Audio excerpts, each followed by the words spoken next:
예, 그러면 저희 기후위기 책임을 노동자 민중에게 전가하지 마라. 안 되죠. 노동자 민중의 산업 통제로 기후정의 실현하자 이슈페이퍼 대담을 시작해 보도록 하겠습니다. 반갑습니다. 저는 오늘 사회를 맡은 사회주의를 향한 전진 정책선전국의 양동민이라고 하고요. 네, 반갑습니다. 사회주의를 향한 전진에서 활동하고 있고요. 이번 4.14 기후정의 파업 조직위원회 집행위원으로도 활동하고 있습니다. 고근영입니다. 반갑습니다. 예, 반갑습니다. 네, 오늘의 주제는 이제 최근에 전진에서 발간된 이슈페이퍼 기후위기 책임을 노동자 민중에게 전가하지 마라. 그리고 노동자 민중의 산업 통제로 기후정의 실현하자. 라는 이슈페이퍼에 대해 소개하는 시간을 가지려고 합니다. 제목이 상당히 도발적인데요. 네. 예, 기후위기 책임을 노동자 민중에게 전가하지 마라. 네, 그 네. 말은 뭔가 이걸 전가하려고 하는 시도가 있다라고 볼 수 있을 것 같은데, 네, 본문에 자세히 한번 보도록 하겠습니다. 첫 번째 챕터를 먼저 좀 보려고 하는데요. 제목이 에너지 요금 인상 분화하는 기후정의 운동입니다. 기후정의 운동이 분화하고 있다라고 맞습니다. 적혀 있는데요. 그리고 첫 번째 소제목이 노동자 민중을 더 가난하게 만드는 건 기후정의가 아니다라고 되어 있습니다. 네. 이 제목이 혹시 어떤 의미인가요? 그러니까 이게 저희가 지난 3월 9일인가요? 3월 10일인가요? 전진에서 기사가 하나 나갔어요. 뭐냐면 시장주의자들에게 기후위기 책임을 노동자 민중에게 전가하지 말라라는 제목의 좀 도발적이죠. 그런 제목의 기사가 나갔고 상당히 조직위 내에서 좀 반응이 뭐랄까요? 좀 뜨거웠습니다. 왜냐하면 2월 27일 날 4.14 조직위원회 2차 회의에서 요구안 관련된 토론이 있었고 그리고 2월 28일 날 시민들의 필수적인 전기가스 요금 인상을 철회하라 라는 것을 1번 요구안으로 하는 요구안 발표를 했는데요. 바로 그 직후부터 이른바 이제 전통적인 환경운동 진영에서 이러면 안 된다 라는 제기를 매우 강하게 했습니다. 이게 요지가 뭐냐면 저도 처음에 잘 이해가 안 됐는데 지금 한국이 기후악당이잖아요. 에너지 너무 많이 쓰고 있고 에너지 사용을 줄여야 되는데 에너지 가격을 올리지 않으면 사람들이 이걸 줄이겠냐. 오히려 가격을 올림으로써 뭔가 좀 시그널을 줘야 된다. 이런 얘기들을 환경운동 진영에서 한 거죠. 거기에 더해서 이제 이른바 시장주의 진영이라고 하면 정부에서 지금 원가주의를 이야기하고 있거든요. 한전 적자가 너무 심각하고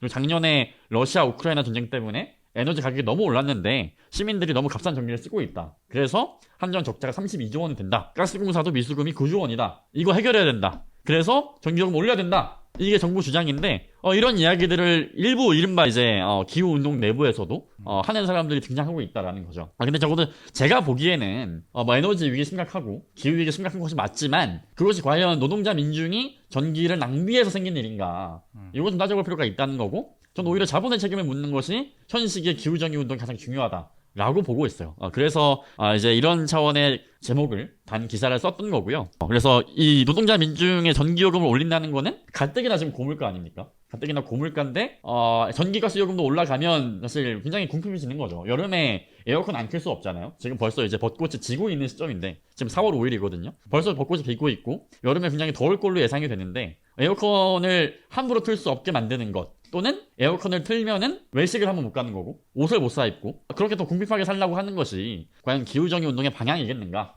그런 차원의 도발적인 질문을 한 거죠. 예. 그래서 정리하자면 일부 이제 기후위기 해결을 위해서는 어쩔 수 없이 공공요금 인상 어느 정도 필요하다. 그것은 이제 기후위기 극복을 위한 모두의 고통분담 차원에서 필요한 일이다라 일각에선 주장한다는 것 같고요. 근데 이제 그런 측에서는 에너지 요금 인상이 폭탄은 아니다 이런 네네. 주장도 한다고 네네. 이제 적어주셨더라고요. 네. 그러니까 이미 한국의 에너지 요금은 현재 매우 이제 값싼 편이기 때문에 네네. 거기서 뭐 조금 오른다고 해서 그걸 폭탄이라 표현하는 건 무리가 있다 이런 얘기인데 좀 어떻게 보시는지. 저는 잘 이해가 되진 않습니다. 정말 형편이 좋지 않고서는 그런 얘기를 할 수가 없는데요. 그러니까 보시면 전기가스 요금은 사실 지난해부터 이미 오르고 있었거든요. 전기요금 같은 경우에 보시면 가정용 전기요금이 지난해까지 한 2021년 기준으로 한 109원 정도, 킬로와트 시당 109원 정도였습니다. 근데 작년에 올라간 게 거의 뭐 이제 19.3원이 올랐거든요. 2021년 대비 20%가 오른 거죠. 그리고 지난 1분기에도 전기요금이 올라가지고 그 오른 게 이제 13.1원이니까 작년 전체에 오른 것보다 한 68% 올랐다. 라고 보시면 되는데요. 여기서 멈추는 게 아닙니다. 더 오를 거예요. 얼마 전에 정부가 이제 워낙에 좀 고물가가 심하니까 전기요금 추가 인상을 보류하긴 했으나 올해 목표 인상치가 킬로와트 시당 51.6원을 인상하는 겁니다. 작년 19.3원하고 더하면은 70.9원이 오르는 거죠. 그러니까 2021년 대비 2023년 말의 전기요금은 적어도 65% 오른다라는 거고요. 근데 제가 아까 에어컨 말씀드렸잖아요. 여름에 에어컨 쓰게 되면 이제 누진 구간이 생기기 때문에 네. 더 많은 그 누진세가 붙으면 사실상 2배 이상 오르는 게 아니냐. 이게 이제 제가 그냥 하는 말이 아니라 통계에 근거한 이야기다라는 거고요. 다들 2월달에 난방비 고지서 얼마나 나오셨는지 모르겠어요. 옆에 계신 우리 사회자도 얼마나 나오셨죠? 예, 네. 저는 한 16만 원 정도 나왔는데요. 네, 그러니까, 좀 깜짝 놀랐어요. 네. 집이 뭐 아파트 사시는 거 아니잖아요. 예, 아파트는 아니고 그냥 빌라 살고 네, 있습니다. 빌라 사는데 이제 16만 원 나오는데 이게 현실이라는 겁니다. 보시면 가스요금 같은 경우도 이제 작년부터 이것도 오르기 시작했어요. 현재 작년에 14.2원이었는데 현재 이제 19.7원 메가줄당 이렇게 오른 거죠. 그리고 가스공사 이야기에 따르면 올해 내로 8.4원에서 10.4원이 추가 인상되어야 된다라는 겁니다. 이걸 반영하게 되면 2021년 대비 2024년에 가스요금은 14.2원에서 28.1원 2배 이상 역시 오른다라는 거죠. 이렇게 가파른 요금 인상이 가뜩이나 지금 이제 전쟁 이후에 또 제국주의 갈등이 격화되면서 물가가 매우 올라가고 있는데 이 물가 인상의 가장 중요한 원인 중에 하나가 바로 이 전기가스 요금이고 그 덕분에 노동자 민중이 더 가난해지고 있다라는 거죠. 작년에 이제 소비자 물가 지수를 통계청에서 이야기하잖아요. 이게 이제 5.1%가 올랐는데 전기가스 요금이 12.6%가 올라서 이걸 빼면 상당히 큰 폭으로 조정이 됩니다. 즉 현식의 물가 인상의 핵심이 에너지 가격이 한쪽으로 있고 또 한 가지는 이제 식료품, 우리 먹는 거이기 때문에 되게 줄일 수 없는 부분들의 가격이 워낙 올라서 네. 정말 이제 심각한 궁핍이 되고 있고 그야말로 빈곤이 확산하고 있다. 좀 이런 국면으로 봐야 될 것 같아요. 네, 생필품하고 에너지는 줄일 수 없는 소비이기 그쵸. 때문에 그곳의 가격이 오른다는 게 그런 한계선에 내몰린 노동자 민중에 굉장히 치명적인 어떤 영향을 줄 수 있을 것 같다는 생각이 드는데요. 말씀하신 걸 정리하자면 전기요금, 도시가스요금 다 2021년 대비 지금 거의 앞으로 1년 내에 2배 이상 맞습니다. 올라갈 네. 예정이고 또 이것이 식료품 가격 인상과 함께 노동자 민중을 매우 궁핍한 상태로 몰아넣고 있다고 할 수 있을 것 같습니다. 자, 그럼 다음 소제목을 보면요. 기후학당은 자본이다라고 적어주셨습니다. 저희 이 이슈 페이퍼의 제목이 기후위기의 책임을 노동자 민중에 전가하지 마라였는데 그러니까 기후위기의 책임을 누가 질 것인가가 중요한 문제라고 달리 말할 수 있을 것 같습니다. 네. 그런 점에서 이 기후위기의 책임 누가 져야 할까요? 자본이 져야죠. 네. 자본과 정부가 져야죠. 네. 네. 왜 자본이 져야 한다고 보십니까? 그러니까 아까도 얼핏 얘기했지만 한국의 기후 악당 국가인 거는 맞는 것 같아요. 한국이 정말 탄소 배출이 많은데요. 보시면 그 국제 에너지 기구라는 곳에서 이제 국가별로 1인당 전력 소비가 얼마나 되냐를 따져봤더니 한국이 1186kWh, 그러니까 OECD 국가 38개국 중에 7번째로 많이 씁니다. 그러니까 우리 옆에 있는 뭐 일본이나 독일, 영국, 한국보다 잘 사는 나라보다도 더 전력을 많이 쓰는 나라인데요. 근데 이게 통계의 함정이 있는 거죠. 뭐냐면 이 1인당 전력 사용량이라는 게 정말 내가 쓰는 전기가 아니라요. 전체 전력 사용을 5천만 인구로 산술적으로 나눈 거라서 실제 이제 우리가 쓰는 전력량과는 차이가 있다. 라는 점을 좀 말씀드리고 싶고요. 실제로 비중을 보면 한국 전력의 대부분은 가정용은 15%가 채 안 됩니다. 대부분 이제 산업용과 상업용에서 79.9%, 그러니까 80% 이상을 자본이 쓰고 있다라는 거죠. 그래서 그 책임을 노동자 민중에게 묻는 것이 온당하지 않다는 얘기를 한 거고요. 그래서 가정용만 따져보면 한국의 1인당 전력 소비는 1367kWh가 돼서요. OECD 평균보다 한참 밑이고 OECD 38개국 중에 26위에 불과합니다. 아까 말씀드렸던 뭐 일본, 독일, 영국보다 훨씬 더 적게 우리 민중들이 쓰고 있다는 거고요. 그리고 한 가지 더 이제 뭐 일각에서는 전기요금이 올라야 뭐 전기를 덜 쓴다 뭐 이런 이야기 하는데 뭐 캐나다 같은 경우 보면 전기요금 한국보다 비싸거든요. 근데 더 많이 씁니다. 뭐 일본도 마찬가지고요. 이게 뭐 전 뭘로 이제 뭐 이론적으로 보나 또는 뭐 이제 실증적으로 보나 별로 근거가 없는 이야기고요. 그저 이제 민중을 더 궁핍하게 할 뿐이다 라는 점 말씀드리고 싶고, 그리하여 그럼 기후학당은 과연 노동자 민중이냐? 그렇지 아닌 거죠. 이 탄소 배출의 주범은 민중이 아니라 자본인 것이고요. 보시면 실제 산업용 전기 요금이 가정용보다 저렴하죠.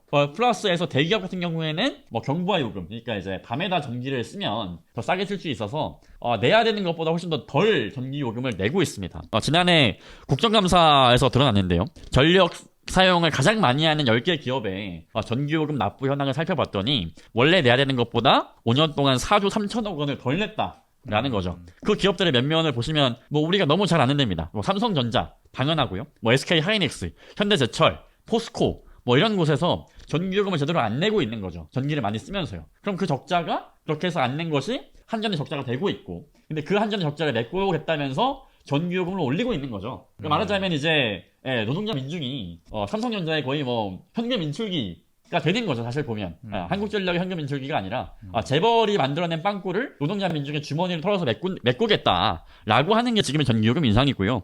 당연히 반대해야죠. 당연히 반대해야 되고 물론 이제 생태적 한계라는 게 있죠. 전력을 낭비하면 안 되지 않습니까? 근데 지금 전력을 낭비하는 원인은 자본의 무정부적인 생산에 있는 거죠. 이윤을 최대한 많이 만들어야 되고 이윤을 올리려면 전기를 많이 써야 되는 거 아닙니까? 그거에 대해서 노동자 민중이 통제할 수 있어야죠. 대기업 전력 사용을 통제하고 또 일부 이제 개인 같은 경우에도 지금 이재용이 한국에서 전기를 제일 많이 쓰는 개인이라고 하는데 에너지 과소비에 대해서 훨씬 더 강력한 징벌적 누진 요금을 도입하고 또 대기업과 자본이 쓰는 전기 요금에 대해서는 노동자 민중의 통제를 통해서 생태적 한계를 맞추면서도 우리 노동자 민중이 써야 되는 전기요금은 써야 하는 전기는 마음껏 쓸 수 있게 하자. 전 이게 지금의 기후정의 운동의 요구가 되어야 한다라고 생각합니다. 예, 굉장히 잘 정리를 해주신 것 같은데요. 다시 한번 정리해보자면 이미 기업들은 전력요금에 많은 특혜를 받고 있다. 그렇죠. 그리고 한국이 탄소 배출 4위의 기후 악당 국가라고 하는데 사실 그렇게 된 거는 가정용 전력 소비 때문이 아니라 산업용 전력 소비가 굉장히 큰 책임이 맞습니다. 있다라는 점 짚어주신 것 같고요. 또 대기업 전력 사용을 통제하고 누진 요금을 강화하는 방식으로 어떤 생태적 한계를 넘지 않기 위한 노력을 해나가야 되지 궁핍한 민중의 에너지 요금을 인상하는 것 자체로는 그 필수적 소비 자체를 그렇게 줄일 수도 없을 뿐더러 민중분들만 더 궁핍하게 할 뿐이다. 네. 이런 점을 지적해 주신 것 같아요. 맞습니다. 예, 좋습니다. 다음으로는 저희 챕터 2번으로 넘어가겠습니다. 자, 2번. 요금 인상을 통한 적자 해소로는 누구에게 이로운가? 라고 제목이 붙어 있는데요. 소제목 1번을 보면 에너지 위기는 에너지 사유화 시장화가 문제다. 이렇게 적혀 있습니다. 이게 어떤 뜻인지 좀 설명해 주시겠어요? 이제 에너지 위기가 왜 이렇게 심각하냐라고 물어보면 많은 사람들이 이제 직관적으로 이해하는 건 뭐 러시아와 우크라이나 전쟁이 작년에 터졌고 그것 때문에 이제 뭐 천연가스 공급을 줄였고 그래서 에너지 요금이 올랐겠지라고 생각하거든요. 아주 틀린 말은 아닌 것 같아요. 작년에 보시면 2021년 12월에 그 브리티시 터멀 유닛이라고 영국 열 단위인데요. 네. 대충 한 1kJ당 이제 3.63달러에서 전쟁 직후 2021년 8월에는 9.33달러 한 3배 이상 천연가스 가격이 올랐습니다. 근데 지금은 좀 이제 줄고 있거든요. 어떤 거냐면 한편으로 되게 이제 독일이나 이런 데서 에너지 기업을 상당히 많이 국유화했고 또 이게 다행인지 불행인지 이게 참 역사의 아이러니인데 작년 유럽의 겨울이 생각보다 따뜻했어요. 좀 더웠죠, 심지어. 더워가지고 난방을 좀 줄이다 보니까 지금 이제 굉장히 안정세에 접어들었는데요. 근데 어쨌든 간 이제 그 사이에도 한국전력은 적자를 본 거죠. 그러니까 그렇기 때문에 이제 가격 인상이 필요하다라고 정부가 이야기하는 건데 물론 전쟁이 에너지 위기를 증폭시킨 것은 맞습니다. 근데 그러면 좀 상식적인 사람들이라면 이게 러시아 우크라이나 전쟁이 심각해지고 러시아가 천연가스를 무기화할 수 있다. 이런 것들은 상당히 많이 알려진 상황들이었단 말이죠. 그러니까 충분히 대비할 수 있는 거였고 대비를 했어야죠. 뭐냐면 천연가스를 충분히 비축해두고 필요한 것부터 우선 쓴다. 이런 원칙들을 도입하는 게 상식적인 것 같아요. 근데 아무도 어떤 국가도 그렇게 하지 못했습니다. 전쟁이 터질 때까지 어떤 국가도 그렇게 하지 못했는데 왜 그러냐? 국가가 통제할 수 없는 거죠. 왜? 자본이 통제하고 있기 때문이에요. 그러니까 시장화가 되기 때문이라는 거죠. 각각의 이제 에너지 기업들이 천연가스를 타야 되는데 이 사람들의 관심은 그때그때 에너지 기업의 이윤을 극대화하는 것이지 뭔가 이제 사회의 공적 통제, 수급 관리 이런 데 별로 관심이 없었다라는 겁니다. 그렇기 때문에 전쟁이 터지니까 패닉 상태에 빠진 거죠. 우리 앞으로 어떻게 하냐. 에너지 위기가 심각해졌고 이번 겨울에 정말 추웠다면 유럽의 상황은 지금보다 훨씬 달라질 수 있다라는 거고 그 책임은 에너지 기업에 있다는 거죠. 근데 그게 유럽 남의 나라 얘기냐 먼 나라 얘기냐 한국도 마찬가지라는 생각이 들어요. 뭐냐면 우리도 이제 발전의 30%를 민간 발전사가 하거든요. 2022년 기준으로 발전량의 28.5%, 설비 용량의 35.1%를 민간 발전사가 하는데요. 그럼 이제 한국전력이 민간 발전사한테서 전기를 사오는 거죠. 전기를 사올 때 전력 도매 가격이라는 걸 기준으로 사옵니다. 이 전력 도매 가격의 기준이 말하자면 평균 천연가스 가격인 거예요. 그러니까 천연가스가 비싸면 한국전력이 비싸게 사오는 거죠. 근데 그럼 민간 발전사가 천연가스를 사와서 발전을 하는데 이 사람들이 싸게 사올 수가 있습니다. 이 위기 속에서도. 뭐냐면 이 사람들은 에너지를 직수입할 수가 있거든요. 네. 그러니까 현물 거래라고 하는데 에너지를 그때 싼 물건 나오면 바로바로 채가는 거예요. 되게 이제 뭐랄까 체리 피킹이라고 하나요? 마치 이제 우리 이 과일 이렇게 하는 것처럼 그렇게 해와가지고 되게 싸게 사와서 근데 천연가스 평균 가격 비싸잖아요. 비싸게 파는 거죠. 그럼 그만큼의 차익이 그대로 민간 발전사의 이윤이 되고 있는 겁니다. 근데 그러면 질문할 수 있죠. 그게 어려우면 어떡해? 이게 싼 물건이 없어. 발전을 안 하면 그만이에요, 그러면. 그러니까 손실은 안 보는 거죠. 근데 문제는 가스공사 같은 경우에는 법적인 의무가요. 한국 전체 가스 수급을 책임져 있는 단위가 가스공사예요. 그래서 민간 발전사가 가스를 줄여버리면 가스공사가 그 뒤치다거리를 해야 됩니다. 근데 이걸 싸게 할 수 있을 리가 없잖아요. 일종의 이제 페널티 요금을 더 내면서 그 뒤치다거리를 하고 있는 거죠. 그래서 작년 1, 3분기 사이에 뭐 SK ENS, 뭐 GS 에너지 이런 민간 발전사들의 영업이익이 작년 1분기에서 3분기까지 1.5조 원이 됩니다. 그리고 4대 정유사, 뭐 여러분 잘 아시는 뭐 SO이라든지 뭐 GS 칼텍스 이런 데의 1, 3분기 영업이익이 15조 원이에요. 한국전력 작년 적자가 32조 원이거든요. 거의 그 절반의 금액이 에너지 재벌의 이윤으로 가고 있는 거죠. 네. 그리고 그것은 사실 안 가도 되는 돈이거든요. 안 가도 되는 돈인데 정부가 에너지 기업에게 퍼준 거고 그렇게 해서 발생한 빵꾸를 말씀드린 것처럼 전기요금 더 내세요. 노동자 민중에게 삥을 뜯고 있다. 뭐 좀 이렇게 볼 수 있을 것 같습니다. 예, 요 발전 원가의 등락에 따라서 발전 원가가 낮은 시기에는 많이 구매해가지고 네. 현물로 그래서 이윤을 취하고 네네. 근데 발전 원가가 높을 때는 공공의 복리를 위해서 발전을 할 의무 자체를 그냥 저버려 버리는 네. 민간 기업이니까 그런 게 가능한 거죠. 그렇게 해서 이윤은 사유화하고 손실은 사유화한다. 이 말이 딱 들어맞는 것 같아요. 맞습니다. 예, 그러면 이렇게 유럽에서도 그렇고 세계적으로도 에너지 산업의 시장화가 안정적인 에너지 수급을 어렵게 하고 있고 한국에서도 민간 발전사들이 막대한 영업이익을 누리면서 그 반대급부로 공공에게 그 부담을 떠안기고 있는 상황인데요. 그다음 3번 소제목을 보면 무조건 적자에서 민영화로 가는 길이라고 적혀 있습니다. 네. 이거는 일각에서 제기되는 이제 공기업의 부채 탕감론에 대한 비판의 내용이 담겨 있는 맞습니다. 것 같은데 네. 자세히 한번 설명 부탁드리겠습니다. 그러니까 말씀하신 것처럼 제가 아까 민간 발전사 때문에 한국전력 적자가 심각해진다는 얘기를 했지만 근데 그러지 않아도 한국전력은 적자를 볼 수 있는 곳이라고 생각하거든요. 그러니까 뭐냐면 지금 대국지 열강의 대립은 심각하고 보호주의가 전면화되고 있고 전쟁과 이제 기후재난이 매우 일상화되고 있기 때문에 물론 충분한 재생에너지를 확보하는 것이 중요하겠지만 거기까지 시간이 필요하고 그럼 그 사이에 뭐 저는 에너지 위기는 발생할 수 있다고 보거든요. 이건 또 이제 뭐 자본의 약탈이 없더라도 말씀하신 것처럼 한국전력의 그 뭐랄까요 그 돈 빼앗기, 삥뜯기 이런 게 없더라도 한국전력은 적자를 볼 수 있어요. 이거는 뭐 에너지뿐만 아니라 일단 좀 있으면 얘기하겠지만 뭐 교통이라든지 뭐 의료, 교육 이런 모든 공공재는 사실 그럴 수 있다고 보거든요. 근데 이제 거기에 대해서 얼마 원가주의를 주장하는 분들 또는 뭐 시장주의자들은 적자가 심각하면 해소해야 된다. 적자를 보면 안 된다. 뭐 이제 이런 논리가 그냥 좀 디폴트가 되고 있는 것 같아요. 특히 이제 신자유주의가 한 20년 넘게 오다 보니까 제 주변의 청년 학생들 같은 경우에는 이거 무조건 적자 나면 안 되는 거 아니냐. 네가 대신 물어줄 거냐. 뭐 이제 네가 돈 낼래? 뭐 이제 이런 얘기들을 많이 하고 있다라는 거죠. 근데 그럼 그래야 돼. 정말 그게 맞냐? 저는 그렇지 않다고 생각합니다. 왜냐면 에너지는 필수제잖아요. 교통도 마찬가지고 교육, 의료 마찬가지죠. 우리가 인간답게 살려면 아까 이제 난방비 얘기하셨지만 겨울에 난방을 안 틀면 아파요. 여름에 냉방을 안 하면 죽을 수도 있거든요. 그러면 안 되잖아요. 그러니까 필요한 만큼의 에너지 사용을 국가가 보장해 줘야죠. 그러려고 있는 게 국가 아닙니까? 그럼 대중이 소비하는 에너지가 상품으로 유통이 된다고 하면은 책임을 못 질 수도 있는 거죠. 특히 상품 가격이 올라버리면 말씀하신 것처럼 난방을 못 킬 수도 있잖아요. 돈 내는 게 무서워서. 그러면 안 된다는 거죠. 상품이 아니라 공공재로서 국가 책임하에 공급이 돼야 된다. 노동자 민중의 통제하에 국가가 에너지를 공급해야 된다. 이게 사실 저는 뭐 이제 이른바 한국전력이 민간 기업이 아니라 공기업, 나아가서 공공기관 이어야 하는 이유라고 생각하고요. 또 이 원가주의가 무서운 게 뭐냐면 원가주의를 해 가격을 올려 그럼 에너지 상품을 통해서 이윤이 남는다. 그러니까 에너지를 통해서 이제 이윤을 남는 것이 된다는 거예요. 에너지가 이제 이윤 축적의 수단이 되는 거죠.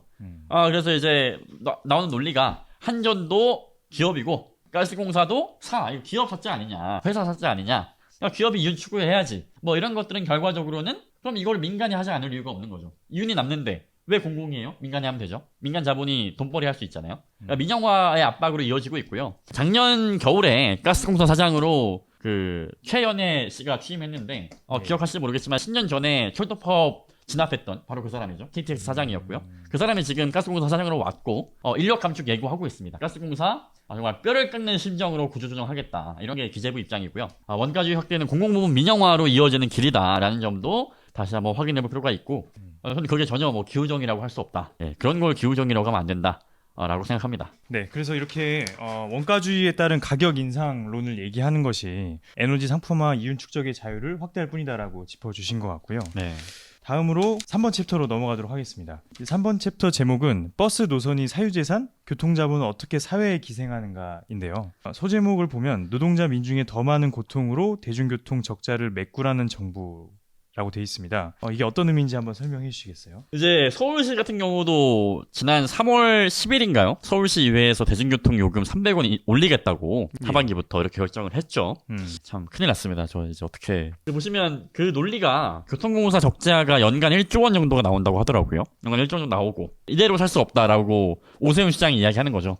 이대로 적자 가면 안 된다. 라고 얘기하고 있고 스멀스멀 나오는 게 노인들의 무임승차 65세 이상 시민들의 무임승차를 이대로 할 수 있겠냐 이거 폐지해야 된다 이런 이야기까지 나오고 있는 거죠. 근데 이게 한국이 노인 빈곤율이 굉장히 높은 나라인 건 다들 아실 거고요. 노인 빈곤율 1위고 또 고령화 증가율 1위인데 노인들의 무임승차 폐지하자 뭐 이런 것들은 굉장히 야만적인 주장인 거죠. 이런 것들을 얘기하면 안 되고요. 그리고 무엇보다 지금 기후위기에 대응하기 위해서라도 자가용 사용을 늘려야 되고 그러자면 공공교통이 굉장히 잘 짜여져 있어야 되고 사람들이 쉽게 이용할 수 있어야 된다라는 거죠. 보시면 이제 다른 나라 같은 경우는 뭐 이제 에스토니아라던가 룩셈부르크 이런 데는 뭐 대중교통 무상화 많이 있거든요. 많이 있고 그런 것들도 얼마든지 글로벌 스탠다드라고 얘기할 수 있는데 정부는 이제 그런 얘기는 하지 않죠. 그래서 저희가 이야기하려고 하는 거는 자가용 사용을 줄이기 위해서라도 뭐 지하철, 버스, 마을버스, 택시 이런 것들을 포함해서 모두 이걸 공적 책임하에 잘 짜여진 공공교통 체계를 구축해라 이런 것들을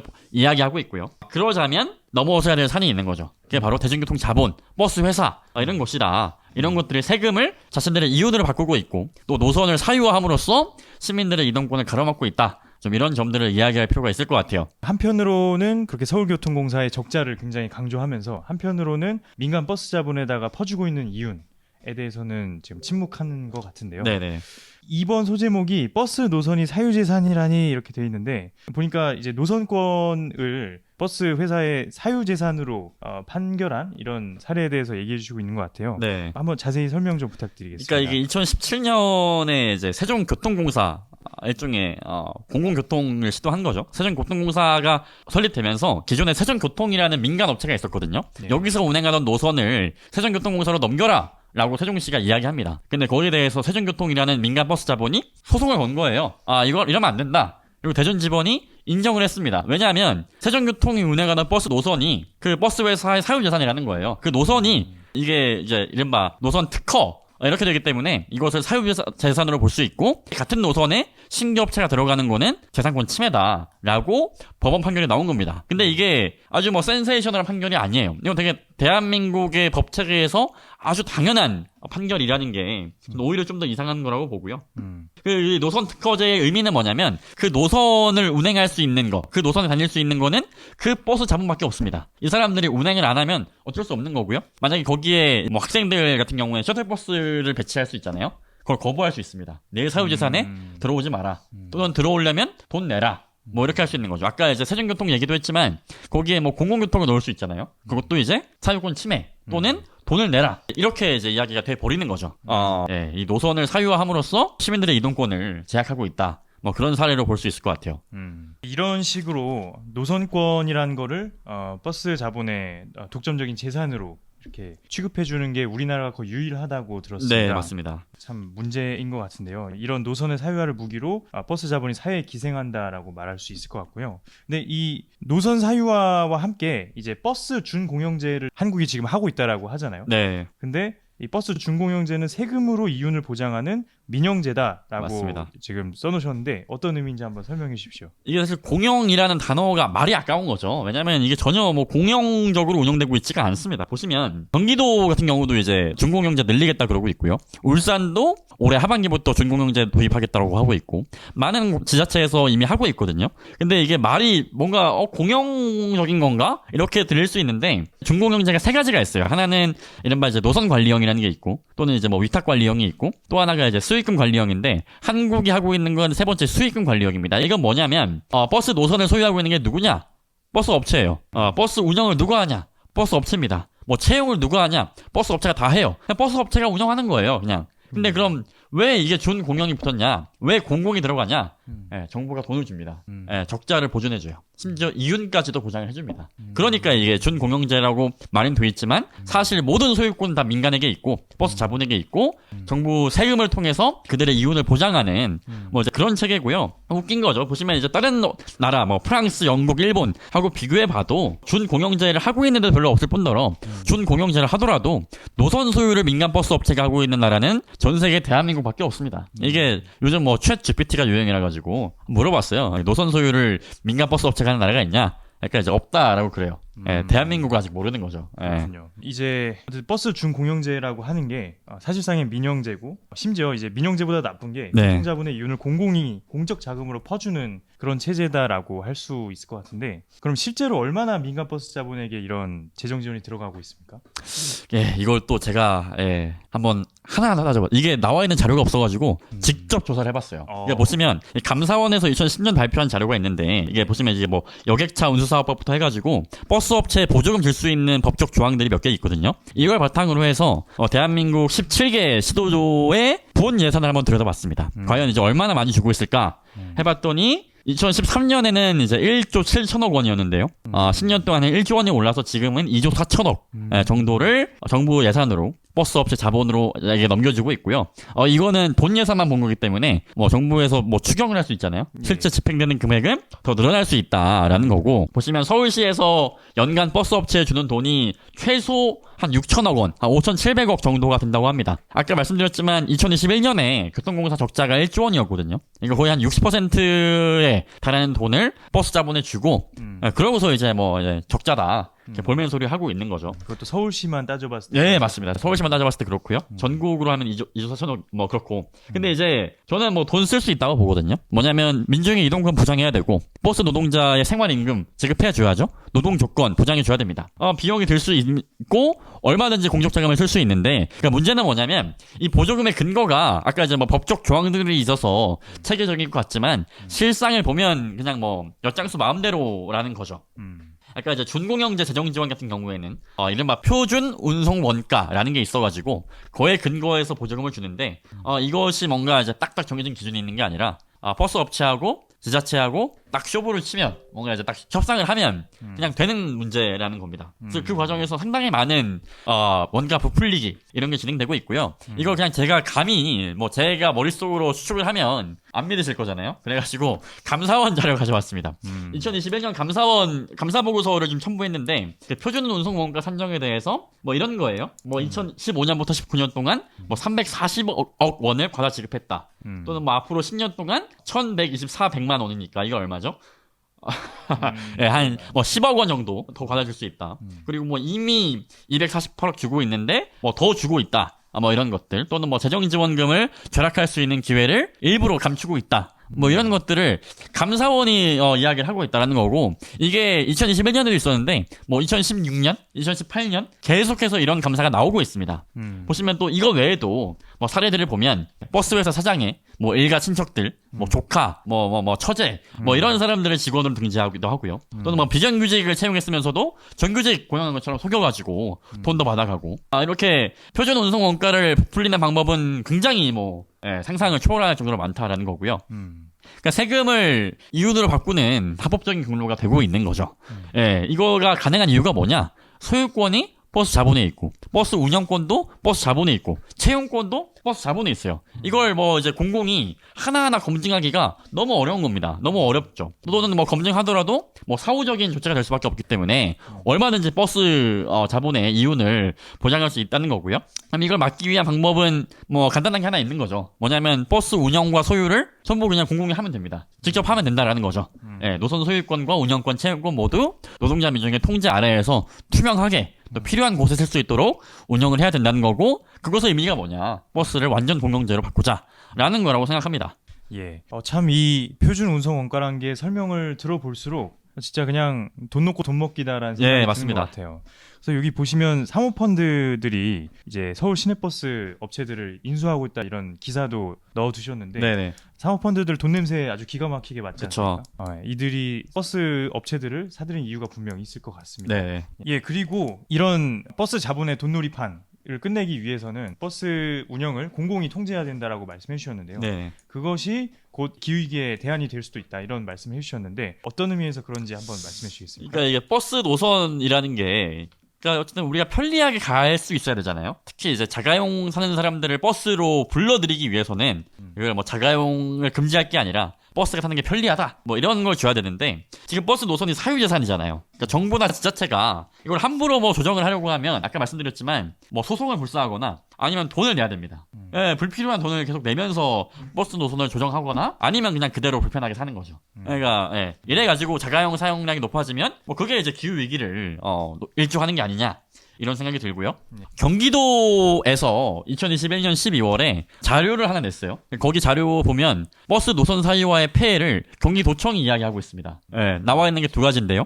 하나는 공공성이 떨어진다는 게 첫 번째예요. 뭐냐면 버스 회사가 승객이 적은 지역은 잘 안 갑니다. 그리고 가더라도 이걸 뭐 일일이 통제할 수가 없잖아요. 불법적으로 또는 버스 회사가 의미로 버스 운행을 감축을 해요. 그러니까 그런 경험 있지 않아요? 버스가 올 때가 됐는데 안 온 경험들이 있을 거란 말이죠. 그게 이제 민간 버스 회사들이 그냥 임의로 감축을 해버리는 겁니다. 그렇기 때문에 공공성이 떨어진다라는 지적을 하고 있고요. 정말 더 웃긴 건 두 번째인데요.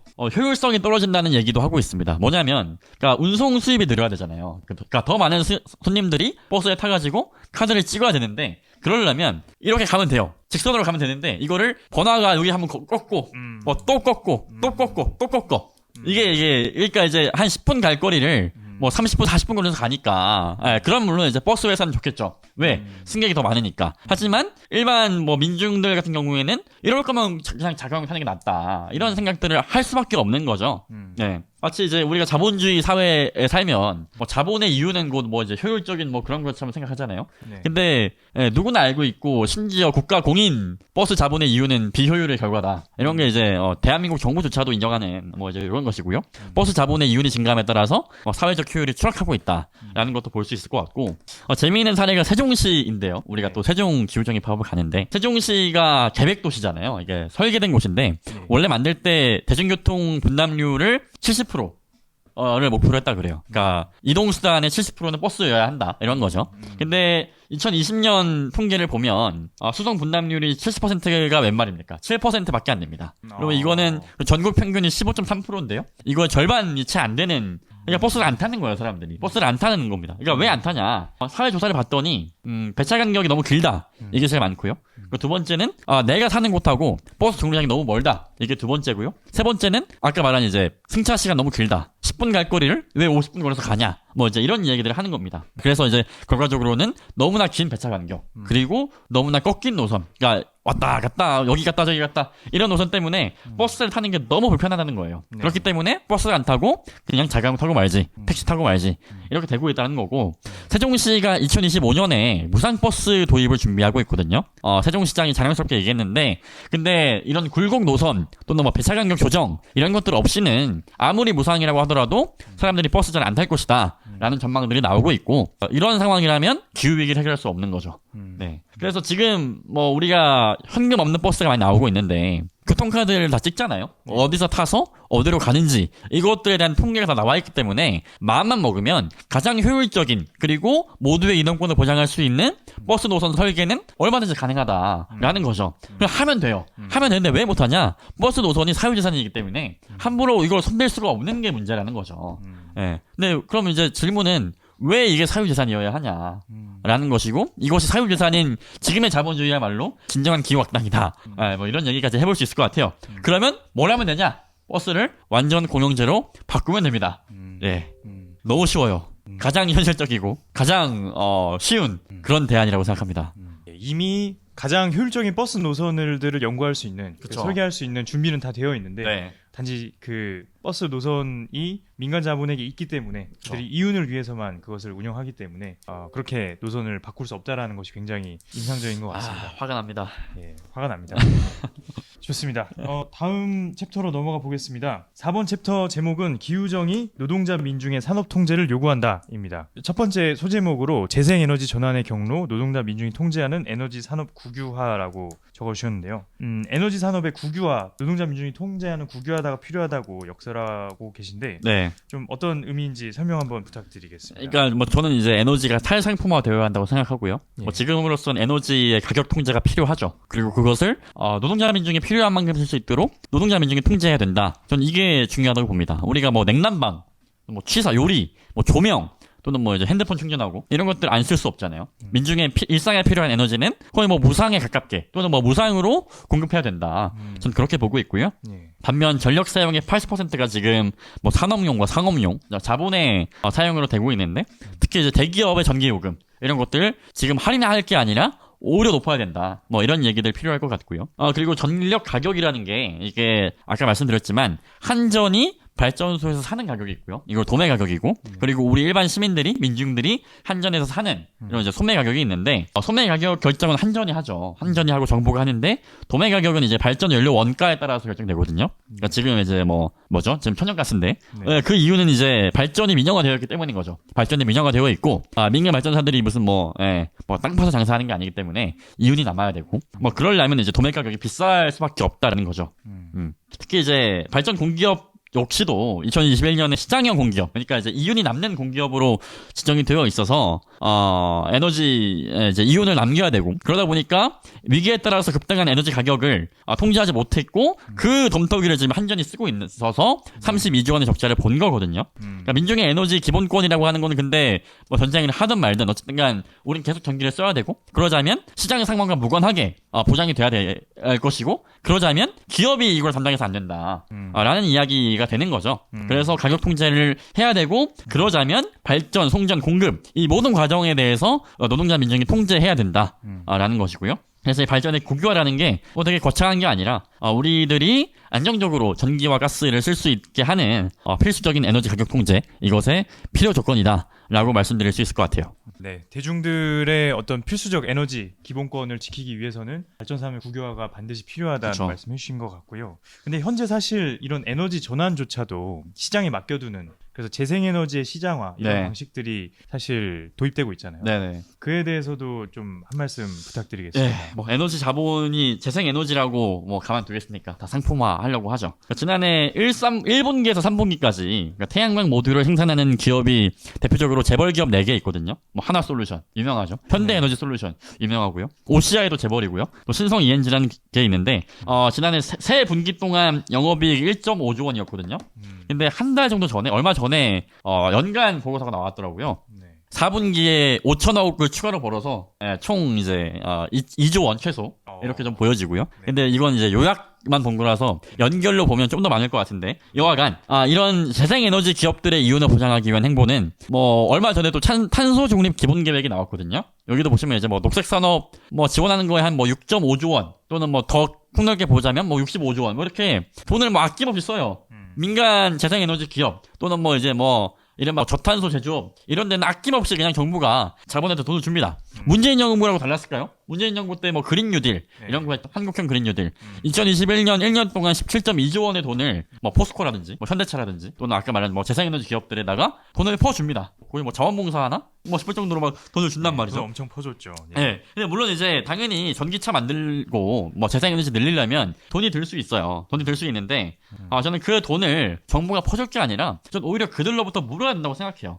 그동안 화석 연료를 쓰고 내연기관을 팔아서 가장 많이 돈 번 사람이 누구냐? 뭐 금속 산업이 재벌이겠죠.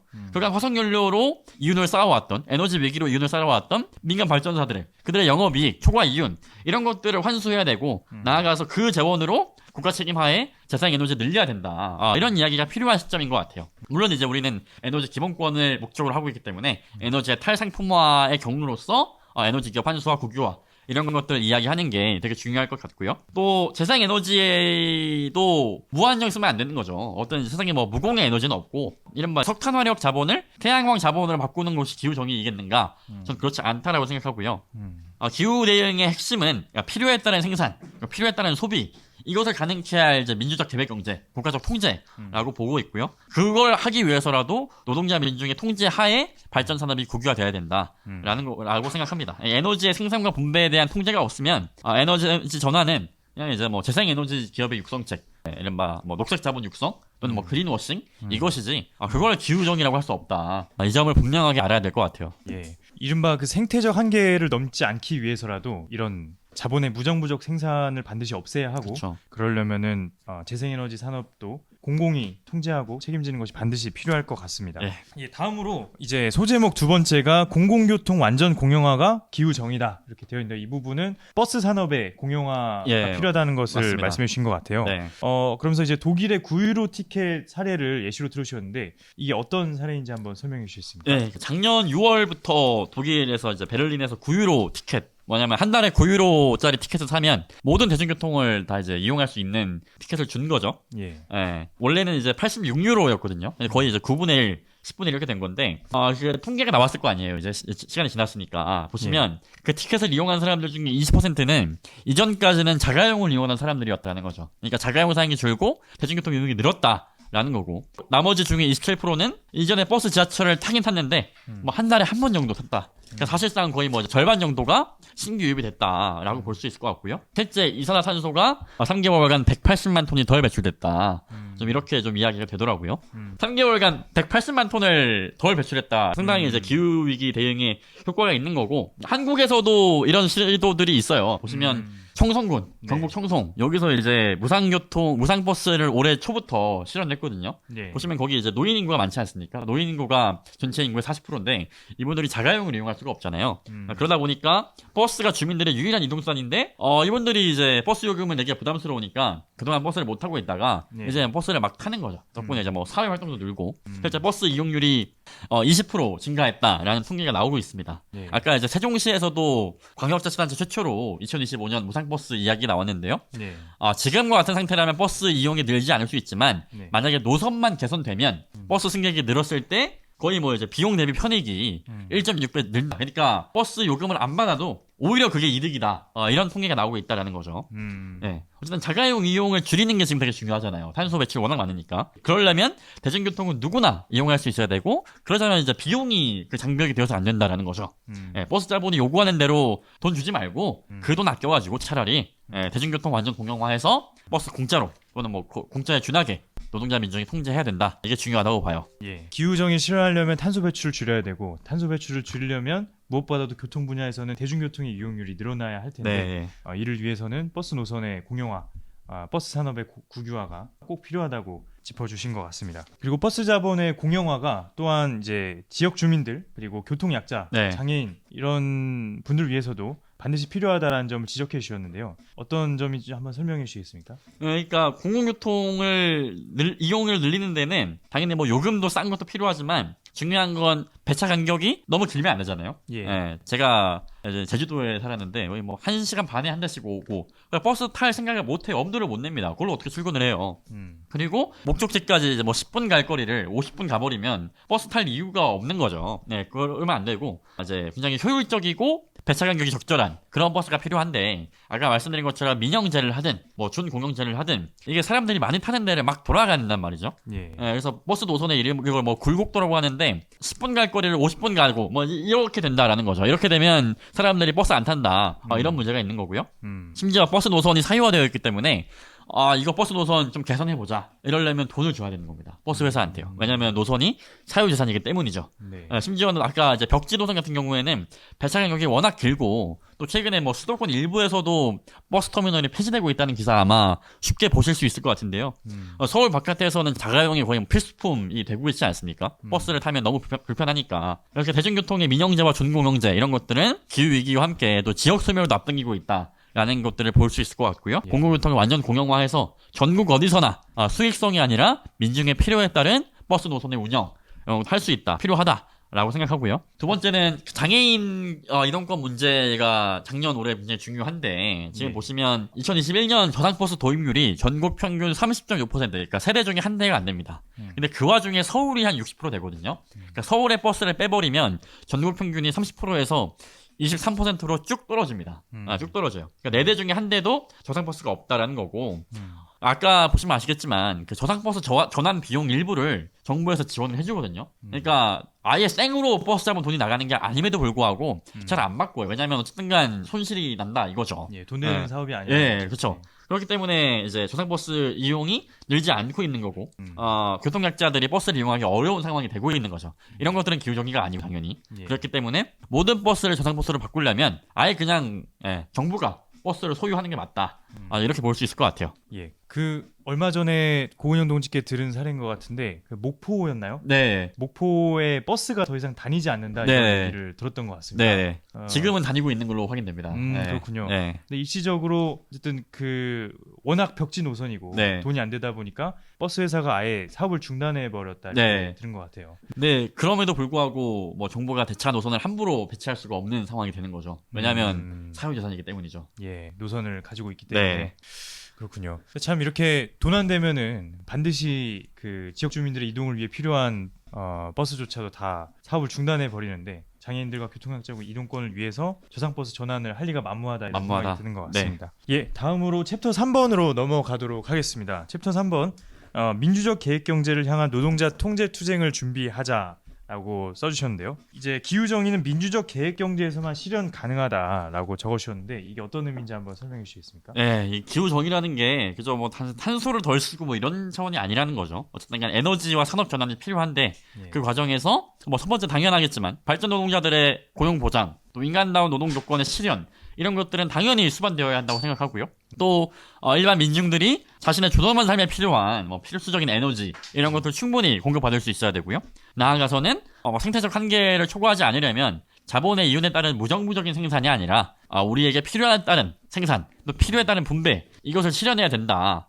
노동자 민중의 통제가 중요하다라는 거고요. 또 이제 발전산업 노동자 같은 경우에는 김영균 노동자가 2018년에 돌아가셨는데 김영균을 죽음으로 내몬 체제와 또 기후위기를 앞당긴 체제가 다르지 않다라는 거죠. 자본의 이윤을 극대화하기 위한 무정부적인 생산, 그리고 이제 비정규직의 양산, 하청의 양산, 뭐 이런 것들이 같은 뿌리에 있다라는 것이고 그것을 함께 맞서 싸워야죠. 맞서 싸우는 방향은 뭐냐면 노동자 민중의 통제 하에 전체 산업을 공적으로 재편하는 과정, 그러니까 필요에 따른 생산과 필요에 따른 분배 이것을 하기 위한 민주적 계획 경제를 실현하는 과정 이것이 지금 기후정의 운동의 핵심이다.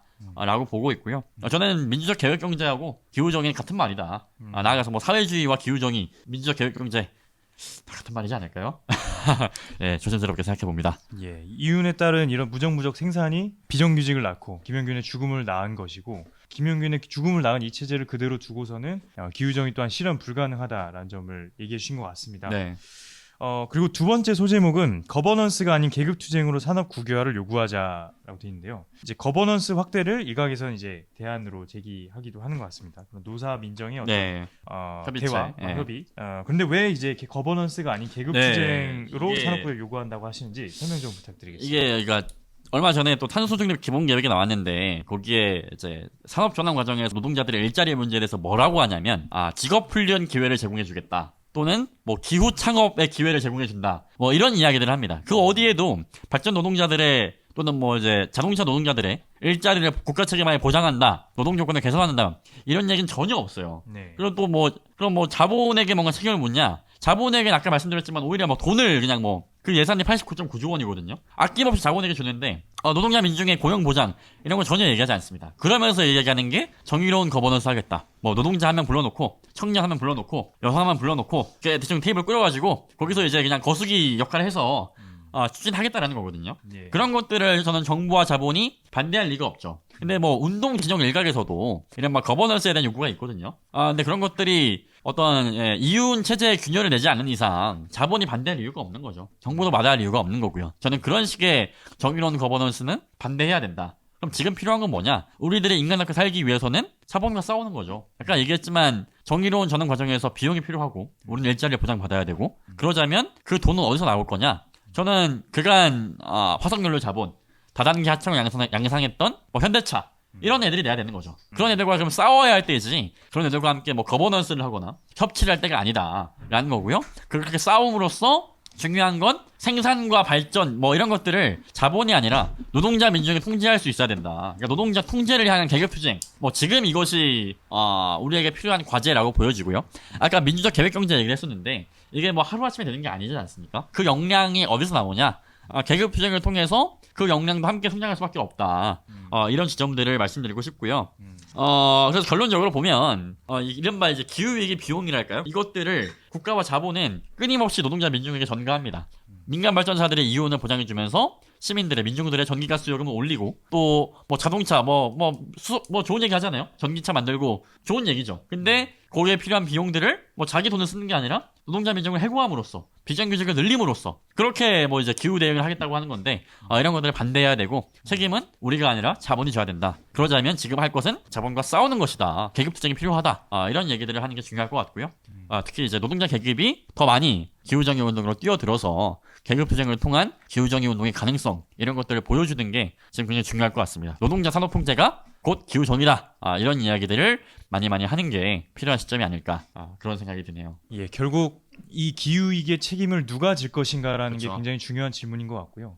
그것을 자본이 져야 되는데 그건 계급투쟁을 통해서만 자본이 기후위기의 책임을 지도록 할 수 있고 거버넌스를 통해서는 그럴 수 없다라는 점을 짚어주신 것 같고요. 그런 의미에서 기후위기 책임을 노동자 민중에게 전가하지 마라 라고 하는 이 이슈페이퍼 제목의 의미를 다시 한번 새겨보게 되는 것 같습니다. 오늘 이렇게 고은영 동지가 지난 3월에 쓰신 기후정의 이슈페이퍼를 네. 함께 소개하는 시간을 가져보았습니다. 이제 곧 4.14 기후정의 파업이 다가오고 있는데요. 관련해서도 홍보 말씀 한번 부탁드리겠습니다. 네, 지금 상반기에 가장 중요한 이슈 중에 하나가 뭐 전기가스 요금의 인상 문제일 거라고 생각하고요. 이건 실제 우리들의 삶을 매우 괴롭게 하고 있는 문제인 동시에 또 기후위기를 앞당기는 문제, 나아가 기후위기의 책임을 자본이 아니라 민중에게 떠넘기는 문제라고 생각하고 그에 맞서는 투쟁을 하는 것, 그리고 그 대안으로서 민주적 계획경제, 노동자 민중의 산업통제 이런 얘기들을 하는 것이 저는 매우 중요한 시기라고 보여지고요. 그런 가운데 4월 14일 날 세종에서 정부를 상대로 기후정의 파업을 하는 거죠. 네, 정말 중요한 자리일 것 같고요. 여기 이것이 얼만큼 많이 힘을 받느냐 이거에 따라서 또 하반기 9월에도 아마 또 기후정의 투쟁이 있을 텐데 또 하반기엔 또 실제 전기가스 요금과 대중교통 요금이 올라가는 시점이기도 한데 그때 또 우리가 얼만큼 나아갈 것이냐, 나아가 노동자 계급이 어디까지 나아갈 것이냐 이것들을 결정할 수 있는 바로미터가 이번 4월 14일이 아닐까라고 생각하고요. 그만큼 더 많은 사람들이 함께 4월 14일 날 세종으로 모여야겠다라는 생각이 듭니다. 예, 4월 14일에 세종에서 만났으면 좋겠습니다. 예, 여기 보고 계신 구독자 여러분들도 4월 14일 날 세종시에서 함께 만날 수 있으면 좋겠습니다. 그러면 이렇게 첫 번째 기후정의 대담 마치도록 하겠습니다. 투쟁으로 마무리하도록 하겠습니다. 투쟁! 예, 수고하셨습니다. 수고하셨습니다. 네, 수고하셨습니다. 수고하셨습니다. 어쨌든 우린 계속 전기를 써야 되고 그러자면 시장 상황과 무관하게 보장이 돼야 될 것이고 그러자면 기업이 이걸 담당해서 안 된다 라는 이야기가 되는 거죠.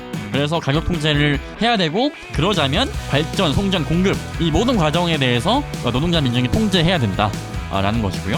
그래서 이 발전의 국교화라는 게 뭐 되게 거창한 게 아니라 우리들이 안정적으로 전기와 가스를 쓸 수 있게 하는